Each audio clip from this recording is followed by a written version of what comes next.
நம்ம பார்க்க போகிற ரெசிபி என்னன்னா ஒரு கேக் ரெசிபி தான். வாங்க அதற்கு தேவையான பொருட்கள் பார்க்கலாம். நான் வந்து ஒரு டம்ளர் வந்து கேழ்வரகு மாவு எடுத்திருக்கேன். அதே டம்ளரால் கோதுமை மாவு எடுத்திருக்கேன். அப்புறமேட்டு ஒரு 3/4 கிளாஸ் அளவு பால் எடுத்திருக்கேன். அப்புறமேட்டு பேக்கிங் சோடா 1 ஸ்பூன், அதுக்கப்புறமேட்டு ஏலக்காய் பொடி எடுத்திருக்கேன். தயிர் வந்து ஒரு 3 ஸ்பூன் இருக்கும் எடுத்திருக்கேன். வெல்லம் வந்து எடுத்திருக்கேன். பாருங்க, இந்த அளவுக்கு வெல்லம் எடுத்திருக்கேன். வெல்லம் தான் எடுக்கணும் அவசியம் கிடையாது. நீங்க நாட்டு சர்க்கரையும் எடுக்கலாம், ப்ரௌன் சுகரும் எடுத்துக்கலாம். உங்களுக்கு எது விருப்பமோ நீங்க அது மாதிரி எடுத்துக்கிங்க. அப்புறம் செவ்வாழை எடுத்திருக்கேன். அப்புறமேட்டு 2 குழிக்கரண்டி வந்து எண்ணெய் எடுத்திருக்கேன், ரீஃபைண்ட் ஆயில். நல்லெண்ணெய் கல்லெண்ணெய்லாம் யூஸ் பண்ணக்கூடாது, கேக் அப்புறம் நல்லா இருக்காது. இப்போ வாங்க எப்படி செய்யலான்னு பார்க்கலாம். ஃபர்ஸ்ட் இந்த வெல்லத்தை வந்து நம்ம பாக காய்ச்சிக்கலாம். பாக காய்ச்ச வேண்டிய அவசியம் கிடையாது, வெல்லம் கரைஞ்சா மட்டும் போதும். வாங்க இந்த வெல்லத்தை நம்ம வந்து கரைச்சி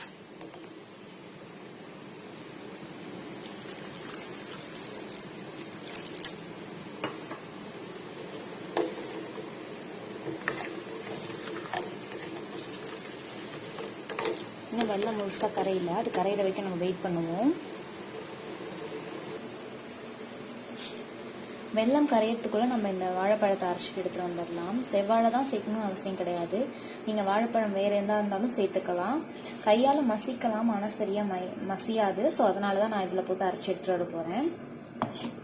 எடுத்து வச்சுட்டு இதெல்லாம் கலந்துக்கலாம். ஃபர்ஸ்ட் கேழ்வரகு, அது கூட வந்து நம்ம கோதுமையும் கலந்துக்கலாம். அதுக்கப்புறம் இந்த பேக்கிங் சோடா,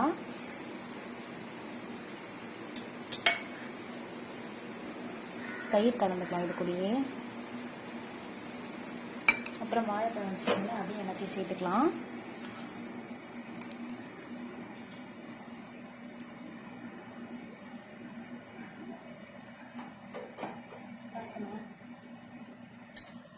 வெல்லம் எல்லாம் நல்லா கரைஞ்சிடுச்சு, நான் ஆஃப் பண்ணிட்டேன். கொஞ்சம் ஆறுனதுக்கு அப்புறமேட்டு தான் நம்ம இதில் கலக்கணும். இப்போ நல்லா ஆறிடுச்சு. இதில் ஃபஸ்ட்டு கொஞ்சமாக கலந்து பார்ப்போம், பேலன்ஸ் அதுக்கப்புறம் கலந்துக்கலாம்.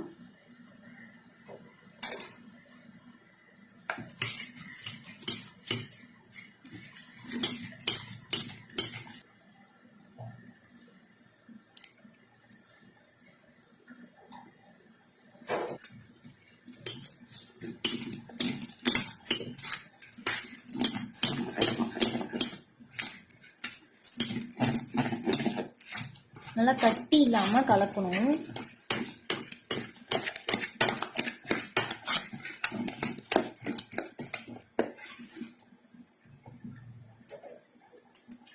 இப்போ நம்ம பேலன்ஸ் இருக்குது எல்லாத்தையும் கலந்துப்போம்.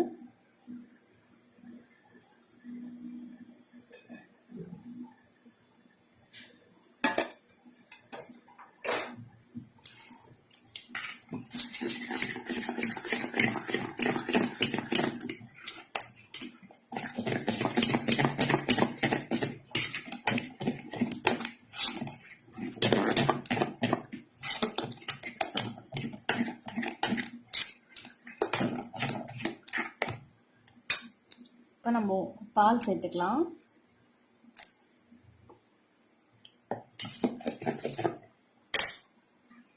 இப்போ எல்லாத்தையும் நல்லா கலந்தாச்சு. இந்த பதத்தில் இருக்கணும், தோசை மாவு பதத்தில் இருக்கணும், கட்டியே இல்லாமல் நல்லா கலந்தாச்சு. இப்போ வந்து நம்ம எடுத்து வச்சிருக்கோம்ல 2 குழிக்கரண்டி எண்ணெய், அந்த குழிக்கரண்டி எண்ணெயும் சேர்த்துக்கலாம்.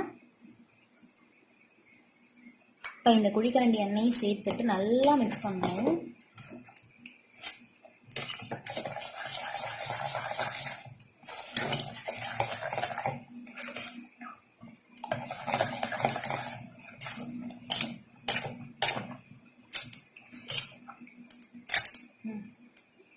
நீங்கள் கேக் டின் இருந்தால் கேக் டின் கூட யூஸ் பண்ணலாம்.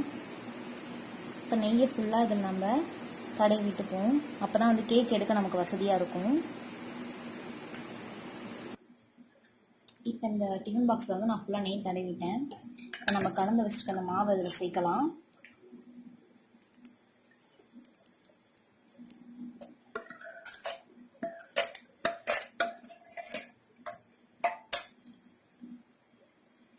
இப்போ எல்லா மாவையும் இந்த டிஃபன் பாக்ஸில் சேர்த்தாச்சு. இப்போ ஒரு 2 தட்டு தட்டிக்கிங்க, ஏன்னா காற்று இடையில இருக்கும். நல்லா தட்டிட்டு இப்போ வந்து இங்கே நீங்கள் ஒரு ஸ்டாண்டு மாதிரி ஏதாவது இருந்தால் சேர்த்துக்கிங்க. நான் இதை தான் வைக்கிறேன். அதுக்கு மேலே இந்த மாவை எடுத்து நான் வைக்கிறேன்.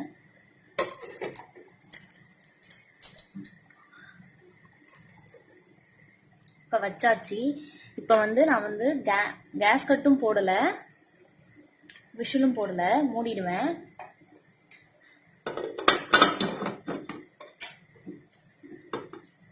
மீடியம் ஃப்ளேம்ல ஒரு 30 நிமிஷம் வைங்க. இடையில திறந்து பார்க்காதீங்க, இல்லைன்னா நடுவில் வந்து குழி விழுந்துடும். 30 நிமிஷம் வரைக்கும் நீங்கள் இதை டிஸ்டர்ப் பண்ண தேவையில்லை. 30 நிமிஷம் கழிச்சு நம்ம பார்க்கலாம். இப்போ 30லேருந்து 40 நிமிஷம் ஆயிடுச்சு. இப்போ வாங்க ஓப்பன் பண்ணி பார்ப்போம்.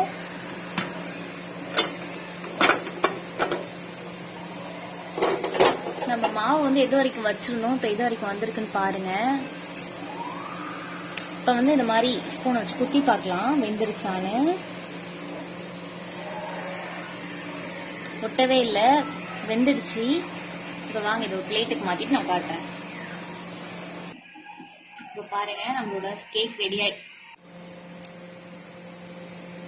இப்போ நம்மளோட ராகி கேக் ரெடி ஆயிடுச்சு. இப்போ வாங்க ஒட்டு நான் கட் பண்ணி காட்டுறேன்.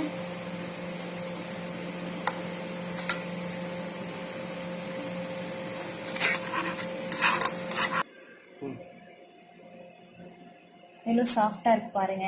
நம்மளோட ராகி கேக்கு சூப்பரா ரெடி ஆயிடுச்சு. நீங்களும் செஞ்சு பார்த்துட்டு எப்படி இருந்துச்சுன்னு கமெண்ட்ல சொல்லுங்க. என்னோட வீடியோ உங்களுக்கு பிடிச்சிருந்ததுன்னா லைக் பண்ணுங்க, ஷேர் பண்ணுங்க, கமெண்ட் பண்ணுங்க, சப்ஸ்கிரைப் பண்ணுங்க, கூட இருக்க பெல் ஐக்கானையும் கிளிக் பண்ணுங்க. பாருங்க நம்மளோட சாஃப்டான ராகி கேக் ரெடி ஆயிடுச்சு. நீங்களும் செஞ்சு பார்த்துட்டு எப்படி இருந்துச்சுன்னு கமெண்ட்ல சொல்லுங்க.